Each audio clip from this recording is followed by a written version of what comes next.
السلام علیکم ورحمۃ اللہ وبرکاتہ۔ محترم ناظرین، آج ہم تیسرے پارے پر گفتگو کریں گے۔ اس پارے میں دو صورتیں آئی ہیں، سورہ بقرہ کا بقیہ حصہ اور سورہ آل عمران کی شروعات۔ ان دو صورتوں میں اس پارے کے اندر جو موضوعات زیر بحث آئے ہیں ان پر ایک نگاہ ڈالتے ہیں۔ اس پارے کی شروعات اللہ تعالیٰ کی عظمت کے بیان سے ہو رہا ہے۔ مشہور و معروف آیت ہے جسے ہم آیت الکرسی کہتے ہیں، جس میں اللہ تبارک و تعالیٰ کے اسماء حسنہ کا ذکر ہے، اس کی قدرت کا ذکر ہے، اسے نہ اونگ آتی ہے نہ نیند آتی ہے، وہ ساری کائنات کو سنبھالے ہوئے ہے، اس کا ذکر آیا۔ پھر اس کے بعد یہ بحث بھی آئی کہ اللہ تبارک و تعالیٰ پر جو لوگ ایمان لاتے ہیں، اللہ تعالیٰ انہیں اندھیروں سے اجالوں کا سفر آسان کر دیتا ہے۔ یخرجہم من الظلمات الی النور۔ تو ظلمات اور نور اسلام کا ایک بیسک آئیڈیا ہے، اس کا یہ ماننا ہے، قرآن یہ تشریح کرتا ہے کہ اسلام، ایمان، خدا سے وابستگی یہ نور ہے۔ خدا کو فراموش کر دینا، خدا سے دور ہو جانا، نفس کی اتباع کرنا، اپنی من مانی زندگی گزارنا ظلمات ہے، اندھیرا ہے۔ انبیاء اکرام کو بھی اللہ تعالیٰ نے اس لیے بھیجا تاکہ بندوں کو اندھیروں سے نکال کر اجالوں کے راستے پر ڈال دیں۔ پھر اس کے بعد اللہ تبارک و تعالیٰ نے اس میں ایک اور موضوع کو ہمارے سامنے پیش کیا، وہ یہ ہے کہ اندھیروں سے نکالنے اور اجالوں کی طرف انہیں سمت سفر ان کا طے کرنے کے لیے جو طریقہ ہے وہ ڈیبیٹ کا ہے، وہ گفتگو کا ہے۔ اللہ تعالیٰ نے وہاں 3 مثالیں دی۔ حضرت ابراہیم علیہ السلام نے کس طرح سے گفتگو کی بادشاہ کے دربار میں۔ تو ظلمات اور نور کی جو کشمکش ہے، اندھیرے اور اجالے کے درمیان جو کشمکش ہے، اس میں ہر داعی کا کام یہ ہے کہ اخلاص کے ساتھ، خلوص نیت کے ساتھ وہ یہ چاہتا ہے کہ بندگان خدا کے بندے اندھیروں سے نکل جائیں، شیطان کے راستے سے نکل جائیں، نفس کے راستے سے نکل جائیں اور خدا کے راستے کی طرف، نور کی طرف آ جائیں، وہ بحث ہے۔ اس کے بعد یہ بتایا گیا کہ دنیا میں اللہ تعالیٰ نے روزی کی تقسیم جس طرح سے کی ہے، اس میں جنہیں زیادہ دیا ہے ان کی ضرورت سے، وہ ان کی دولت نہیں ہے، وہ ان کے پیسے نہیں ہیں، ان کی ضرورت سے زیادہ جو کچھ دیا گیا ہے وہ اللہ تعالیٰ کی دولت ہے، اللہ تعالیٰ کے پیسے ہیں، اور اللہ تعالیٰ جہاں چاہے، جہاں اس نے حکم دیا، جن بندوں پر خرچ کرنے کے لیے اس نے نشاندہی کی، وہاں خرچ کرنا چاہیے۔ تو آئیڈیا آف انفاق پر 3 رکوع میں یہ مضمون آیا ہے۔ اس کے بعد بتایا گیا کہ مسلمان بحیثیت انڈیویجول اور بحیثیت سٹیزن اس کا رویہ کیسے ہوتا ہے۔ وہ خدا سے ڈرنے والا، خدا سے لو لگانے والا، خدا سے دعائیں کرنے والا، سیدھے راستے کی ہدایت طلب کرنے والا وہ ہوتا ہے، اور ہمیشہ وہ اللہ تعالیٰ کے سامنے سبمیشن کرتا ہے، کہتا انت مولانا فانصرنا، اے پروردگار تو ہی ہمارا کارساز ہے، مولا ہے، ہماری نصرت فرما۔ اس کے بعد دوسری سورت سورہ آل عمران شروع ہوتی ہے۔ اس میں سب سے پہلے تو کتاب اللہ کو نازل کرنے کا مقصد، اور اس میں محکمات و متشابہات کی گفتگو ہے، اور اس کے بعد اس میں سب سے بڑا مضمون وہ احد کے غزوے کے بعد مسلمانوں کی جو نفسیاتی کیفیت ہو گئی تھی، اس پر اللہ تعالیٰ نے تبصرہ فرمایا اور بتایا کہ کہاں کہاں کمزوریاں سرزد ہوئیں اور کہاں انہیں درست کرنے کی ضرورت ہے۔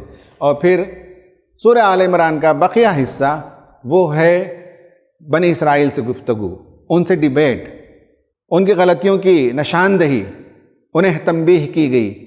اور اس پارے کے اینڈ میں بہت ہی امپورٹنٹ نقطہ جو بیان کیا گیا ہے وہ یہ ہے کہ پلورل لیونگ کے لیے، کمیونٹی لیونگ کے لیے، جہاں اجتماعی زندگی ہوتی ہے، جہاں تکثیری سماج ہوتا ہے، وہاں پلورل لائف گزارنے کے لیے ضروری ہوتا ہے کہ مختلف جو یونٹس ہیں، مذہب کے لحاظ سے، عقیدے کے لحاظ سے، زبان، تہذیب کے لحاظ سے، ان سب کے درمیان کچھ کامن چیزوں کو تلاش کرنا چاہیے، اور اس کی بنیاد پر زندگی میں کانفرنٹیشن، کنٹرڈکشن، ان سب کو دور کرنا چاہیے، اور باقی ہر کوئی اپنے مذہب پر آزاد ہے، جیسے چاہے عمل کرے، لیکن کچھ بنیادی باتوں کی طرف، کامن باتوں کی طرف دعوت دی جانی چاہیے۔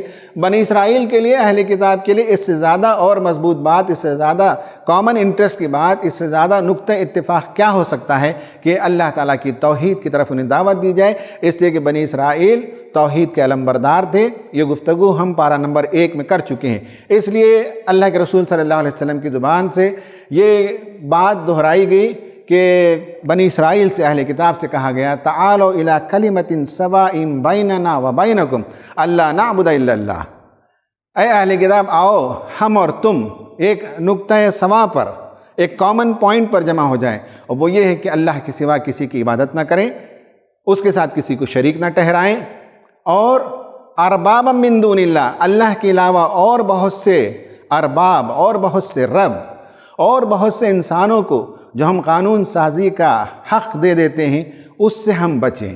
یہ گفتگو ہے۔ تو اس طرح سے یہ تمام موضوعات پر مشتمل یہ پارہ ہے۔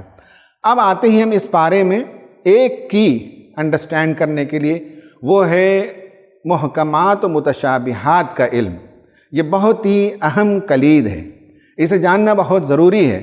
اسے ایک جگہ ہم پہچان لیں گے تو پورے قرآن میں محکمات کی بھی نشاندہی آسان ہو جاتی ہے، متشابہات کی بھی نشاندہی آسان ہو جاتی ہے، اور محکمات کے ساتھ ہمارا جو رویہ قرآن نے بتایا وہ رویہ ہوتا ہے، اور متشابہات کے ساتھ ہمارا جو رویہ ہونا چاہیے وہ رویہ ہم اس وقت اپنائیں گے جب کہ ہمیں کلیئرٹی کے ساتھ معلوم ہو جائے کہ محکمات کیا ہیں اور متشابہات کیا ہیں۔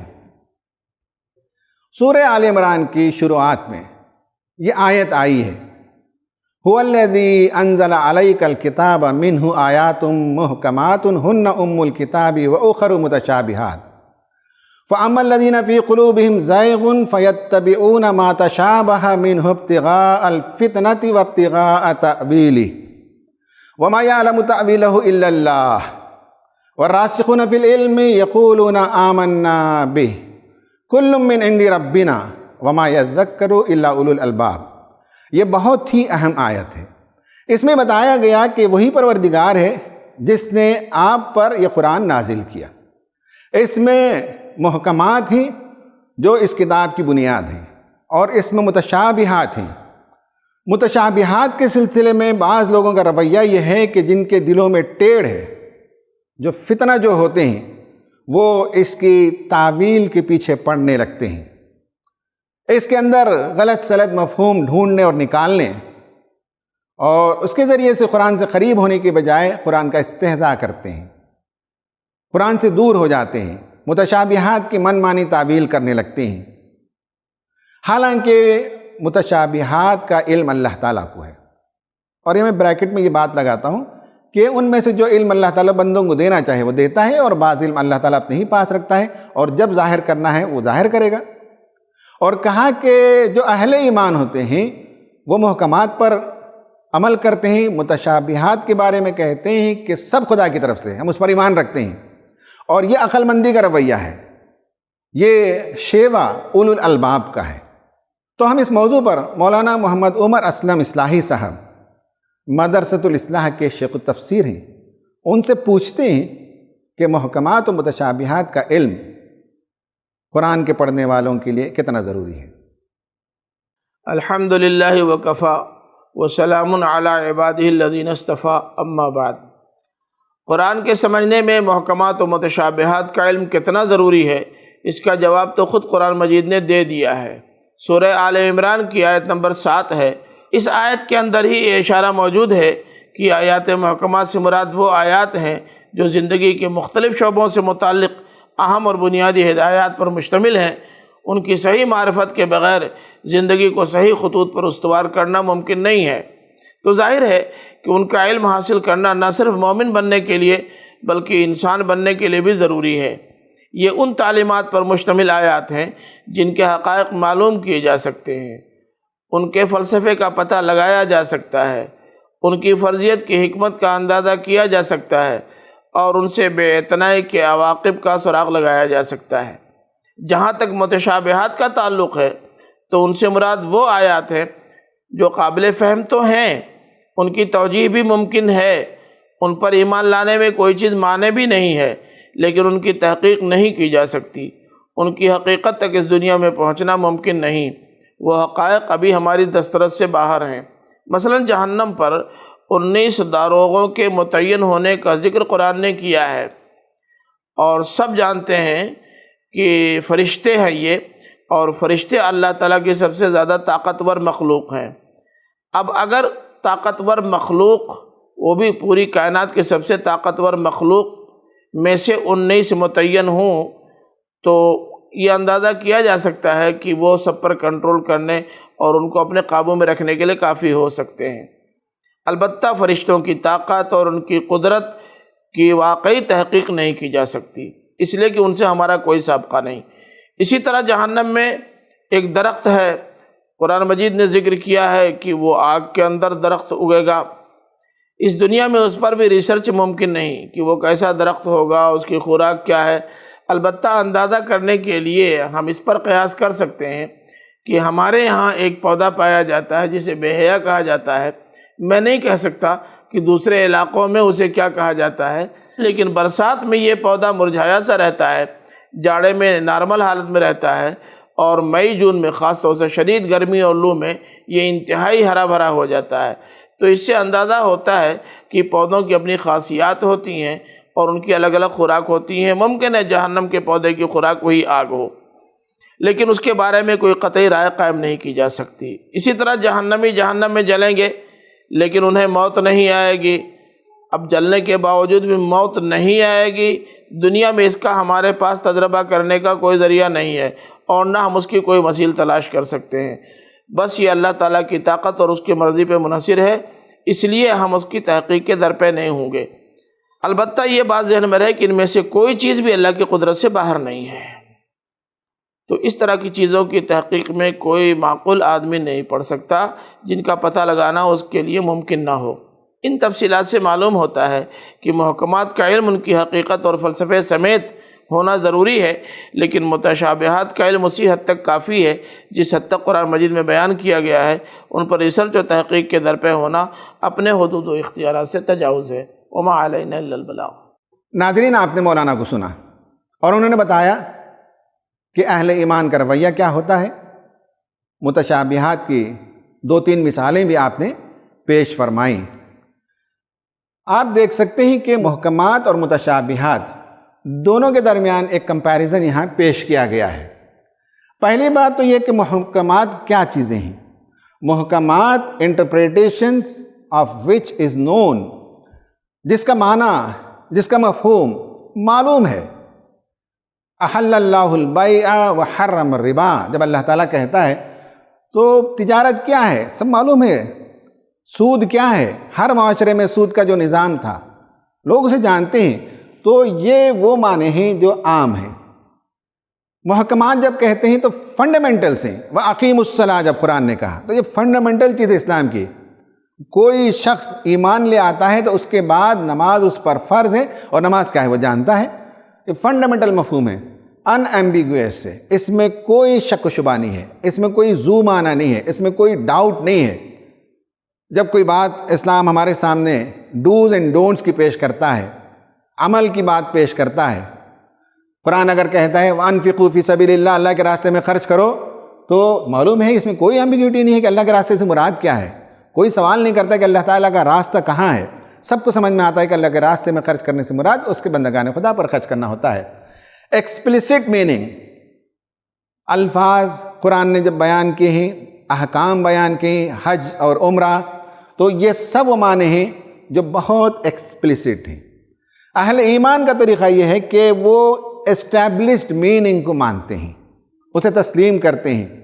اس کی ایک مثال میں نے دی کہ ربا ہے، سود ہے، یہ اسٹیبلشڈ میننگ ہے، اور مین آف نالج کا، عقل مندوں کا رویہ یہی ہوتا ہے کہ قرآن میں جو محکمات ہیں، جو پختہ باتیں ہیں، جو احکامات ہیں، عمل کرنے کی جو باتیں ہیں، عبادات ہیں، معاملات ہیں، معاشرت ہے، یہ سارے امور محکمات میں آتے ہیں۔ اس کے بعد جو دوسری کیٹیگری وہ متشابہات ہے۔ متشابہات جب ہم کہتے ہیں تو اس میں ایک تو وہ ہے کہ ایک دوسرے سے ریزمبل کرنے کے لیے بھی متشابہ کا لفظ آتا ہے، میں آگے ابھی بتاؤں گا۔ دوسرا یہ ہے کہ بعض الفاظ یا بعض آیتیں قرآن میں ریپیٹ ہوئی ہیں، ایک عام قاری کو شبہ ہونے لگتا ہے کہ میں نے سورہ بقرہ سے آیت پڑھی ہے یا سورہ اعراف سے، یا کبھی قاری پڑھتے ہوئے اسے تشبہ ہو جاتا ہے۔ تیسرا ہے وہ یہ ہے کہ بعض چیزوں کے مفہوم ہمارے سامنے نہیں ہیں، ایمبیگیس ہیں۔ جیسے قرآن نے کہا الا حمیما وغساقا، جہنم میں گرم گرم پانی یا پیپ دیا جائے گا پینے کے لیے۔ کیا چیز ہے ہم نہیں جانتے، ہم اتنا سمجھتے ہیں جو دنیا میں پیپ یا گرم پانی جانتے ہیں اس سے ہم اسے اس کے مانند سمجھتے ہیں، اس کے سملی سمجھتے ہیں۔ تو اس لیے یہ ایمبیگوئس ہے، لیکن ہمیں سمجھ میں آ جاتا ہے کہ دنیا کے گرم پانی اور دنیا کی پیپ سے اس کی تشبیہ دی گئی ہے۔ ایلیگوریکل یعنی یہ کہ میٹافوریکل لینگویج ہوتا ہے، قرآن میٹافورس کی زبان بات کرتا ہے۔ وَلَوْ شِئْنَا لَرَفَعْنَاهُ بِهَا وَلَكِنَّهُ أَخْلَدَ إِلَى الْأَرْضِ وَاتَّبَعَ هَوَاهُ فَمَثَلُهُ كَمَثَلِ الْكَلْبِ۔ قرآن کہتا ہے کہ ہم نے آیات الہی لوگوں کو اس لیے دیا کہ ہم چاہتے تھے کہ لوگ بلندی کا سفر کریں، لیکن وہ فرد ایک تمثیل ہے، میٹافور ہے، وہ فرد وہ زمین کی طرف جھکتا چلا گیا اور اس کی مثال کتے کی سی ہو گئی۔ اب یہ ہے کہ جب کتے کی مثال دینے کے بعد اللہ تعالیٰ نے کچھ اور صفات کا تذکرہ کیا، یہ ایلیگوریکل لینگویج ہے۔ ایلیگوری کہتے ہیں میٹافورس کو، یعنی تمثیلی زبان کو کہتے ہیں، مثال کے ذریعے سے کوئی بات بیان کر دی جائے تو ایلیگوریکل لینگویج۔ اسی طرح سے جنت کی باتیں ہیں، جہنم کی باتیں ہیں، حوروں کی باتیں ہیں، یہ سب جو ہے میٹافورس ہیں، یہ سب تمثیلی زبان میں اللہ تعالیٰ نے ہمارے سامنے باتیں رکھی ہیں۔ جو لوگ اہل ایمان نہیں ہوتے ان کی دلچسپی ہوتی ہے کہ اس کے پیچھے جو ہڈن میننگ ہے انہیں تلاش کریں، جیسا کہ مولانا نے بتایا جہنم پر 19 فرشتے مقرر کیے گئے اور جہنم کے اندر ایک درخت ہے جو اگتا ہے، کافروں کو کھانے کے لیے دیا جائے گا۔ اس طرح کے الفاظ، اس طرح کی آیتوں کی ٹوہ میں لگتے ہیں، کھوج میں لگتے ہیں اور اس کے مفہوم نکالنے کی کوشش کرتے ہیں۔ جنت ہے یہ بھی جو ہے متشابہات، جہنم ہے متشابہات، موت کے بعد کی زندگی ہے متشابہات۔ تو مسچیف مانگر جو ہوتے ہیں، فتنہ جو لوگ ہوتے ہیں، ان کی دلچسپی اسی سے ہوتی ہے، اس طرح کی آیتوں کی ٹوہ میں وہ لگتے ہیں۔ اب اس میں جو الفاظ استعمال ہوئے ہیں وہ ہیں محکم، متشابہ، تأویل اور ایک اور لفظ ہم استعمال کر لیتے ہیں تفسیر۔ اب آپ دیکھیں گے محکم ہے، کاف،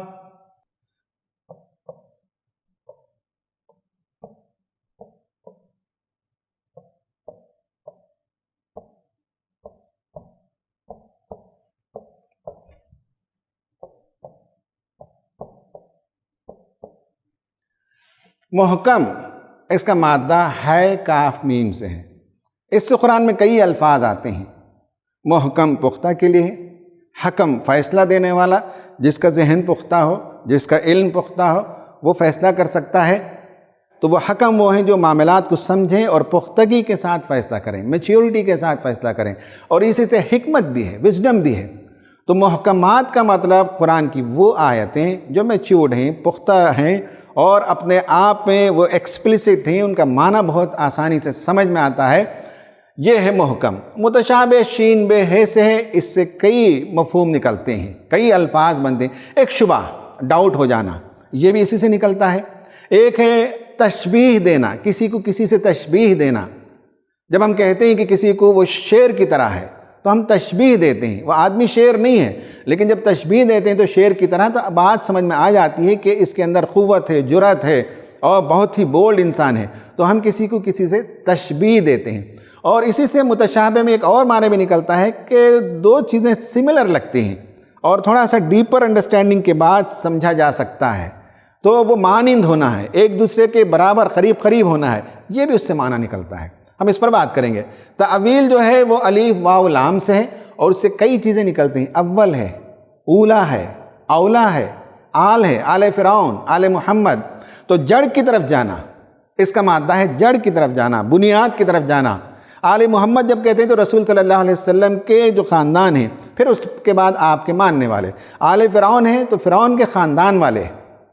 تو جڑ کی طرف جانا یہ ہے اس میں معنی۔ تفسیر فے سین رے سے بنا ہے، اور اس میں کھولنا، واضح کرنا، آگے بڑھنا، یہ تفسیر میں نکلتا ہے۔ اسی سے ملتا جلتا ایک اور بھی ہے، سین فے رے، سفر۔ مطالعہ بھی سفر ہے، اس لیے کہ مطالعہ جب انسان کرتا ہے تو جرنی کرتا ہے، کتاب میں جرنی کرتا ہے، کتاب میں وہ سفر کرتا ہے، اور کتاب کے مصنف کے ساتھ وہ آگے بڑھتا ہے آئیڈیاز میں۔ تو یہ اگر ہمارے ذہن میں ہو تو پھر آگے یہ بات سمجھنے میں آسانی ہوتی ہے۔ قرآن نے کہا کہ هو الذی انزل علیک الکتاب، اس نے آپ پر کتاب نازل کی۔ اس کتاب کے بارے میں بتایا گیا کہ اس میں محکمات بھی ہیں، متشابہات بھی ہیں، دو براڈر کلاسیفیکیشنز ہیں۔ محکمات میں پھر دو کلاسیفیکیشنز ہیں۔ ہم اس موضوع کو آگے بھی کسی اور پارے میں لیں گے۔ وہ یہ ہے کہ محکمات، جو محکم آیتیں، پختہ آیتیں، اسلام کی بنیادی باتیں، اسلام کی بنیادی تعلیمات، عقیدے کی باتیں ہوں یا عمل کی باتیں ہوں، خدا ایک ہے، یہ محکم باتیں ہیں۔ تو یہ ساری باتوں میں بعض چیزیں جو یونیورسل ہیں، یہ وہ میسیج ہے جو اس سے پہلے جو پچھلی کتابیں ہیں ان کتابوں میں بھی آپ یہ میسیج پا سکتے ہیں۔ لیکن زمانہ بدلنے کے ساتھ جیسے حالات بدلتے ہیں تو کچھ آیتیں محکمات میں سے وہ جسٹس سے متعلق ہیں۔ دنیا میں جسٹس کا نظام قائم ہو سکتا ہے کہ آج سے 2000 سال پہلے وہ ایشوز نہ رہے ہوں، 2000 سال کے بعد آج ہمارے سامنے کوئی ایشوز ہوتے ہوں، قرآن نے ہماری رہنمائی کی ہے، تو یہ ہر نبی کے زمانے میں اس میں سے تھوڑا سا چینج ہوتا رہا ہے۔ تو محکمات دونوں ہی، لیکن بعض یونیورسل ہیں، جیسے خدا کا تصور ہے، خدا کی عبادت ہے، روزہ، نماز ہے، اور انفاق ہے، ماں باپ کے ساتھ حسن سلوک ہے، یونیورسل تعلیمات ہیں۔ اور دیگر جو تعلیمات ہیں جو زمانے کے لحاظ سے ہوتی ہیں وہ جسٹس سے متعلق ہیں۔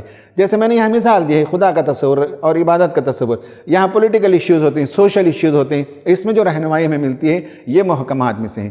متشابہات اس کے بالمقابل یہ ہے کہ اس میں بھی دو کیٹیگری ہیں۔ ایک متشابہات میں سے وہ ہیں جو پرماننٹ متشابہ ہیں، ایک وہ ہیں جو کسی زمانے میں متشابہ تھی لیکن اب وہ آیت متشابہ نہیں رہی۔ کسی زمانے میں تمثیل سے لوگ اسے سمجھتے تھے، کسی زمانے میں لوگ اس پر یقین رکھتے تھے، لیکن اس کی حیت، اس کی کیفیت، اس کی تفصیلات نہیں جانتے تھے۔ لیکن متشابہات کی آیتوں میں سے بعض آیتیں، ان کا مفہوم آج کھلنے لگا ہے۔ ہم اس کی مثال بتائیں گے۔ جیسے یہ ہے کہ متشابہات میں جو پرماننٹ ہیں وہ ہمیشہ متشابہات رہیں گے، موت کے بعد اس کی حقیقتیں ہمارے سامنے آئیں گے۔ فرشتہ کیا ہوتا ہے، فرشتے کیسے ہوتے ہیں، آخرت کا دن کیا ہے، فیصلے کیسے ہوتے ہیں، نامہ اعمال کیا ہوتا ہے، جنت کیا ہے، جہنم کیا ہے، یہ ساری چیزیں وہ ایسی متشابہات ہیں جن کا علم مرنے کے بعد ہوگا۔ لیکن بعض متشابہات کسی زمانے میں متشابہات تھیں، لیکن آج وہ میٹافوریکل نہیں ہیں، اس میں کوئی ایلیگوری نہیں ہے، اس میں کوئی تمثیلی بات نہیں ہے، آج وہ باتیں سمجھ میں آنے لگتی ہیں۔ مثال کے طور پر میں ایک آیت بتاتا ہوں سورہ یاسین سے، وَكُلٌّ فِي فَلَكٍ يَسْبَحُونَ، قرآن نے کہا۔ اب یہ ہے کہ لوگوں نے یہ سمجھا اس زمانے میں کہ صاحب ہر کوئی جو مدار میں تیر رہا ہے، جتنے سیلیسٹیل باڈیز ہیں، جتنے کرے ہیں، کروں کی تفصیلات نہیں معلوم، ان کا گھومنا نہیں معلوم تھا، بلکہ یہ تو تصور تھا، اس کے بعد بھی اسلام کے آنے کے کئی 100 سال کے بعد بھی یہ تصور تھا کہ زمین ساکت ہے، سورج اس کے اطراف گھومتا ہے، یہی عقیدہ تھا عام لوگوں کا۔ لیکن اسلام نے کہا کہ ایسا نہیں ہے، بلکہ کائنات کا ہر ذرہ، ہر کرہ، ہر سیلیسٹیل باڈی، ہر پلانٹ، ہر اسٹار وہ گھوم رہا ہے۔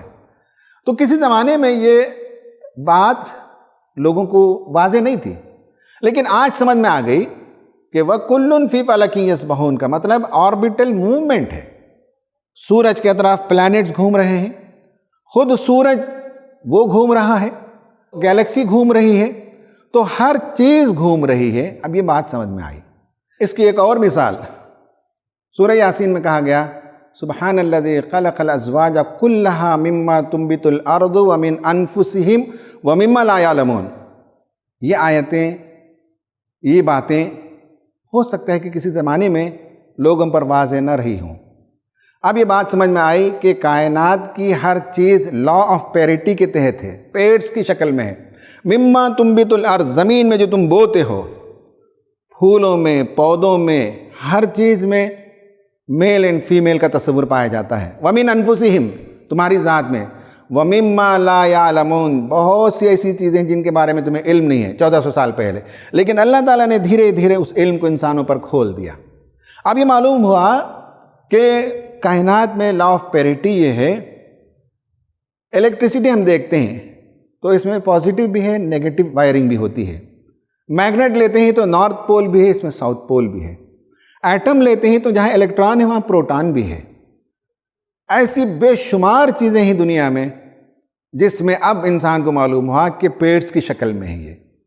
تو میرا یہ کہنا ہے کہ متشابہات میں سے بعض متشابہات وہ جو پرماننٹ ہیں اور ہمیشہ وہ متشابہات رہیں گی، اور بعض متشابہات ایسی ہیں کہ زمانہ گزرنے کے ساتھ انسان کو اس کے بارے میں علم حاصل ہو جاتا ہے اور سمجھ میں آنے لگتا ہے۔ وَكُلٌّ فِي فَلَكٍ يَسْبَحُونَ کا ایک مطلب یہ بھی ہے کہ جو ایٹم ہے اس کے اندر الیکٹران گھوم رہے ہیں۔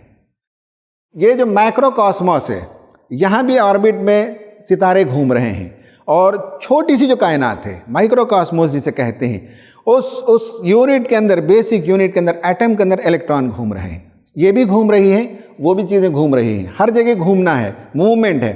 اور وَكُلٌّ فِي فَلَكٍ يَسْبَحُونَ میں ایٹم جتنی تعداد میں اس کے حساب سے اس کا ریزوننس ہوتا ہے، اور ریزوننس کو دیکھ کر کہا جا سکتا ہے کہ یہ ایٹم گولڈ کا ہے، یہ ایٹم سلور کا ہے، یہ ایٹم میگنیشیم کا ہے، اس لیے کہ ان سب کے اندر جو الیکٹران ہیں ان کے نمبرز بھی الگ ہیں، ان کی رفتار بھی الگ ہے، اور اس سے جو گھومتے وقت جو کھڑکھڑاتے ہیں اس کے اندر سے جو ریزوننس ہوتا ہے اس ریزوننس سے بھی اندازہ لگایا جا سکتا ہے کہ یہ کس میٹل کا ایلیمنٹ ہے، کس میٹل کا ایٹم ہے۔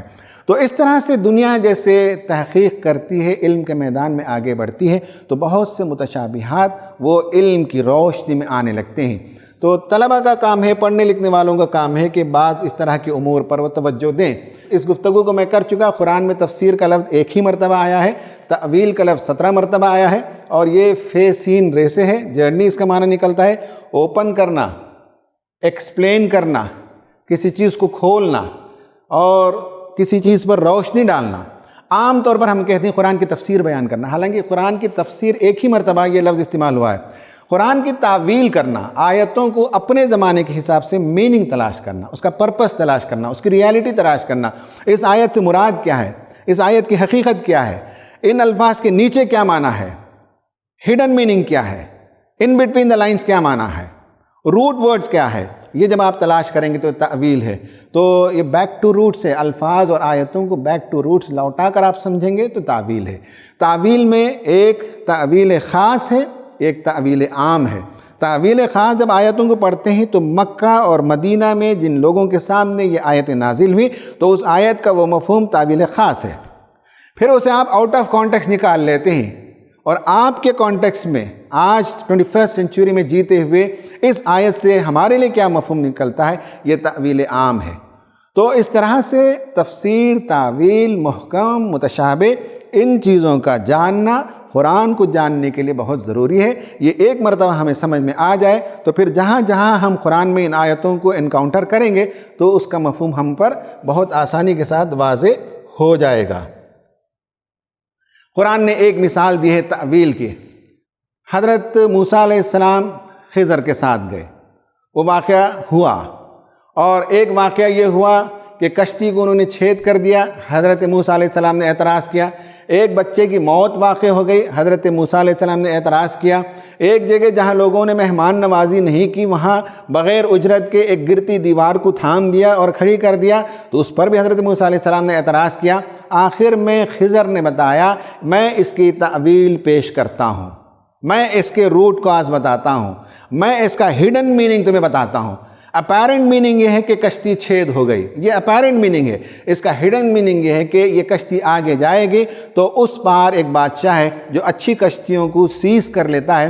میں نے یہ چاہا، تمہارے رب نے یہ چاہا، یہ حکمت ہے خدا کی کہ یہ جو کشتی والے ہیں ان کی کشتی کو بچایا جائے، اس لیے چھید کرنے کے نتیجے میں ان کی کشتی بچ گئی۔ اسی طرح سے ایک لڑکا، جب کہا گیا کہ وہ لڑکا تھا جسے قتل کر دیا گیا، قتل سے مراد موت ہو گئی، اور موت آتی ہے، مختلف قسم سے موت آتی ہے، اور قرآن نے جو لفظ استعمال کیا وہ نوجوان تھا، اور اس عمر میں بغاوت کی بھی عمر ہوتی ہے اور برائی کی طرف آمادگی کی بھی عمر ہوتی ہے۔ ٹیکٹونک شفٹ ہوتا ہے مائنڈ میں بھی، ایٹیٹیوڈ میں بھی، بیہیویئر میں بھی، اور اچھے بچے برے بن جاتے ہیں، برے بچے اچھے بن جاتے ہیں اس ایج میں۔ تو ایسا ہوا کہ کوئی بچہ تھا جو ان کے ماں باپ کے لیے تکلیف دہ تھا، تو اسے موت دے دی گئی تاکہ ماں باپ کو اس سے بہتر بچہ دیا جا سکے، ماں باپ کو خوشی ہو، اطمینان ہو، اور ماں باپ کے لیے تکلیف کا باعث نہ بنے یہ بچہ۔ تو بتایا گیا کہ اس لڑکی کی جو موت ہوئی اس سے اللہ تعالیٰ یہ چاہتا تھا کہ اس سے بہتر، نیک، صالح اور رحم دل اور ماں باپ کی خدمت کرنے والا بچہ ملے۔ ایک اور تعویل یہ ہے کہ وہ جو مال ایک دیوار کے نیچے رکھا گیا تھا اور وہ دیوار گر رہی تھی، موسیٰ اور خضر نے مل کر اس دیوار کو کھڑی کر دی، اس کا مطلب یہ بتایا گیا کہ اس کے نیچے مال تھا، خزانہ تھا، یتیم بچوں کا تھا، ان کے والدین اچھے لوگ تھے، اور اللہ تعالیٰ نے چاہا کہ جب بچے بڑے ہو جائیں، عمر کو پہنچ جائیں، میچیورڈ عمر کو پہنچ جائیں، تو اپنا دفینہ، اپنا خزانہ جو مال رکھا گیا ہے اسے تلاش کر کے نکال لیں۔ یہ ہے تعویل، یعنی کوئی چیز ہے جو اس کی ایک اپیرنٹ میننگ ہوتی ہے، اس کی ایک ہڈن میننگ ہے، کچھ چیزیں بادی النظر میں نظر آتی ہے، لیکن بادی النظر میں جو چیز نظر آئے وہ حقیقت نہیں ہے، اس کے پیچھے کوئی حقیقت ہوتی ہے۔ عقل مندوں کا کام یہ ہے کہ آج روزانہ ہم جو نیوز میں بہت سی باتیں سنتے ہیں، واٹس ایپ میں اور سوشل میڈیا میں بہت سی باتیں گردش کرتی رہتی ہیں، تو ہم لوگ اسے اپیرنٹ میننگ لیتے ہیں، حالانکہ بہت سی چیزوں کے بارے میں ان ڈیپتھ جا کر دیکھنا پڑے گا اور ڈیپر میننگ تلاش کرنا پڑتا ہے، ان بٹوین دا لائنز کو تلاش کرنا پڑتا ہے۔ یہ ہے اسلام کی تعلیم کہ عقل مند لوگ کس طرح سے چیزوں کو سمجھتے ہیں اور تعویل کرتے ہیں۔ ایکٹیویٹی ہے، وہ ایکٹیویٹی یہ ہے کہ پہلی بات تو یہ ہے کہ find out 2 developments which would shift متشابہ آف ٹوڈے ٹو محکم آف ٹمارو۔ آج بعض چیزیں ہمارے لیے متشابہ ہیں، کل ہو سکتا ہے کہ وہ محکم میں تبدیل ہو جائیں۔ اسے سمجھنا ہو تو اس سوال کو سمجھ لیجئے، find out 2 discoveries which shifted متشابہ ٹو محکم۔ دنیا میں 2 ایسی ڈسکوریز کو آپ تلاش کیجئے، میں نے 2-3 مثالیں دی ہیں، اس کو آپ تلاش کریں گے تو آپ کو پتہ چلے گا کہ کسی زمانے میں وہ بات متشابہ تھی لیکن آج وہ بات ہمارے سامنے محکم ہو گئی۔ تو یہ 2 مثال لکھیں، یہ 2 مثال لکھیں۔ اللہ تعالیٰ سے دعا ہے کہ اللہ تبارک و تعالیٰ ہمیں قرآن مجید کو سمجھنے کے لیے محکم و متشابہات کو سمجھنے، محکم پر عمل کرنے، متشابہ پر ایمان لانے کی توفیق عطا فرمائے۔ آمین۔ وآخر دعوانا ان الحمد للہ رب العالمین۔